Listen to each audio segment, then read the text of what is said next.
Hello les amis, je vous retrouve pour une nouvelle vidéo sur le football français et la Ligue 1 et je vais vous présenter le débrief en statistique du match Rennes contre Paris Saint-Germain, un match qui avait lieu ce dimanche 23 août 2026 pour le compte de la première journée et un match qui s'est terminé sur un nul 2 buts partout, un nul très compliqué pour le PSG qui a été sauvé par Ferran Torres, la nouvelle recrue.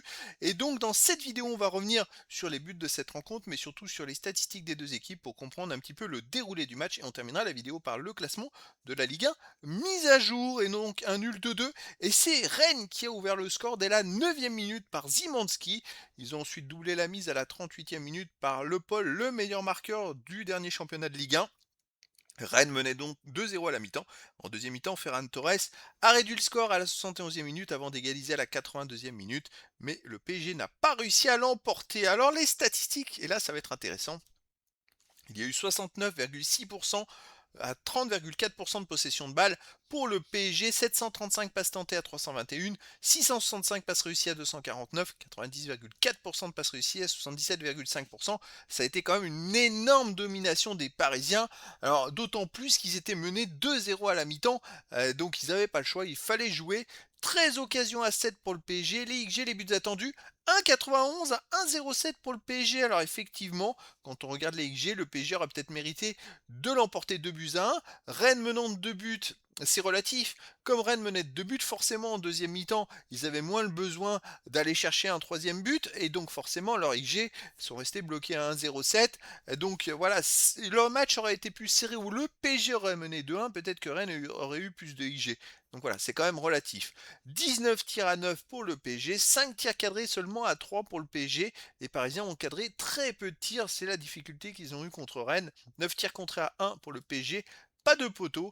Bon, les Parisiens, on va dire, peuvent mieux faire. Après avoir perdu la semaine dernière dans le Trophée des Champions face à Lens, ils font un match nul à Rennes. Bon, ça démarre moyennement alors qu'ils avaient gagné la Super Coupe d'Europe il y a une semaine et demie, mais voilà, c'est comme ça.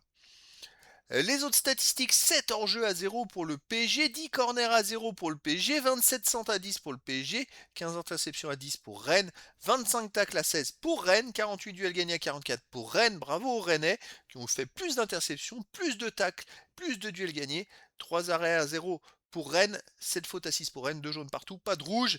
Les Rennais ont quand même bien mérité le match nul. Ils auraient presque mérité un peu plus, mais le talent des Parisiens, entre autres de Ferran Torres, a permis au PSG de sauver au moins un point. Alors au classement, et comme je l'annonçais, c'est vrai dans les autres vidéos, eh ben écoutez, les 6 équipes qui ont gagné, 5 équipes pardon, ont gagné. Ces 5 équipes qui sont devant avec 3 points, c'est Marseille, Lens, Lyon et Monaco. C'est 5 équipes qui font partie des 7 derniers du championnat. Les deux autres équipes qui étaient dans les 7 derniers, c'était Rennes et le PSG. Donc bon, moi je pensais que le PSG allait l'emporter. Finalement, il n'y a eu aucun vainqueur entre ces deux équipes.